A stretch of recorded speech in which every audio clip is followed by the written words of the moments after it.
நம்ம நேயர் ஒருத்தர் அட்டமத்து சனி 7.5 சனி சனி எந்த மாதிரி ஜாதகத்துல இருந்தா கெடு பலன்கள் நல்ல பலன்கள் அந்த எப்படி வேலை செய்யுங்கிறத மாதிரி கேட்டிருந்தாரு. பொதுவா இந்த கோச்சார ரீதியான பலன்கள் எப்படி வேலை செய்யும் அப்படின்னா சனி, அதாவது மெயினா சனிக்கு தான் அவர் கேட்டிருந்தாரு. இதுல சனி நம்ம ஜாதகத்துல நான் எப்பவுமே சொல்றதுதான், நேர்வலு பெறாம இருக்கணும்.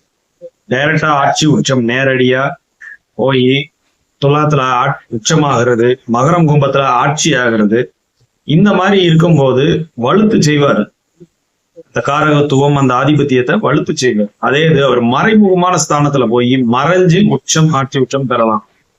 சரிங்களா? ஜாதகத்துல சனி நேர்வலு பெறாம சூட்சம வலு 7ல திக்பலமா இருக்கலாம். 7ல இருந்தாருன்னா திக்பலம், இல்லைன்னா மறைவு ஸ்தானங்கள்ல போய் ஆட்சி உச்சம் பெறலாம். நட்பு வீடுகள்ல 3, 6, 10, 11 நட்பு வீடுகள்ல இருக்கணும். உபஜயஸ்தானங்கள்ல நட்பு வீடுல இருக்கணும், பகை பெறாம. சரிங்களா? இப்படி இருந்துருச்சுன்னா, அதாவது கோச்சாரத்துல சனி அந்த அஷ்டமத்து சனி 7.5 சனி வர்ற காலங்கள்ல உங்களுக்கு பெரிய லெவல்ல தாக்கம் இருக்காது. யாருடைய ஜாதகத்துல எல்லாம் சனி கடுமையான பாவத்தன்மையில ஜாதகத்துல இருந்து 7.5 சனி அட்டமத்து சனி நடக்கிற காலத்துல கடுமையான துன்பங்களை சந்திக்கிறத பார்க்க முடியுது. கடன், நோய், வம்பு, வழக்கு, அசிங்கம், பிரிவினை, கணவன் மனைவி பிரிகிறது, குடும்பத்துல கடன் ஏற்பட்டு அதனால பிரிவினை ஏற்படுறது, தேவையில்லாத தொடர்புகளோட பேசி அசிங்கப்பட்டு அவமானப்படுறது, இதெல்லாம் சனி கொடுப்பாரு. குடும்பத்தை உடைக்கிறதுக்கு என்னென்ன வேலையை பார்க்கணுமோ அதை பூராமே பண்ணுவார். ஜாதகத்துல பாவத்தன்மையா இருக்கும் போது சனி எப்ப பாவத்தன்மை அடைவாரு? பகை வீட்டுல உட்காரும் போது, விருச்சிகத்துல உட்காரும் போது பகை. சரிங்களா? சிம்ம வீட்டுல உட்காரும் போது பகை. கடகத்துல ஒரு மாதிரி கலப்பு பலனா போயிடும். அது ஒரு மாதிரி சுவர் வீடுங்கும் போது சந்திரனோட ஒளி தத்துவத்துக்கு தகுந்த மாதிரி அந்த இடத்துல பலன்கள் வேறுபடும். இருந்தாலும் அங்க டிஸ்டர்பா தான் இருப்பாரு சனி. சோ குருவோட வீட்டுல சமம்ங்கிற மாதிரி போயிடும்.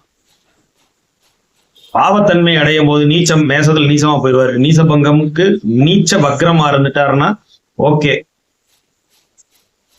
சுத்தமா நீச்சமா போயிட்டாருன்னா பாவத்தன்மையை வலுப்பு செய்வார். அந்த இடத்துல காரகத்துவத்தை, தன்னுடைய காரகத்துவத்தை அழுத்த திருத்தமா செய்வார். சோ அந்த மாதிரி சனி பாவத்தன்மை அடையாம மறைவு ஸ்தானங்கள்ல உச்சம் பெற்று இருக்க வேண்டும். சரிங்களா?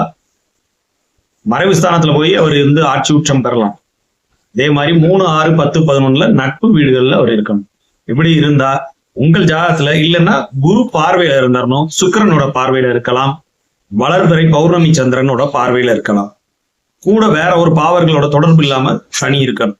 அப்படி இருந்தாருன்னா ஒரு நல்ல பலனை நம்ம எதிர்பார்க்கலாம். அட்டமத்து சனியோ 7.5 சனியோ ரொம்ப பாதிப்புகளை தருவதில்லை. சரிங்களா? உங்கள் தசாநாதன் சனிக்கு நட்பு கிரகமா இருக்கும் பட்சத்தில் கெடு பலன்களோட அமைப்பு குறைந்துவிடும். சரிங்களா?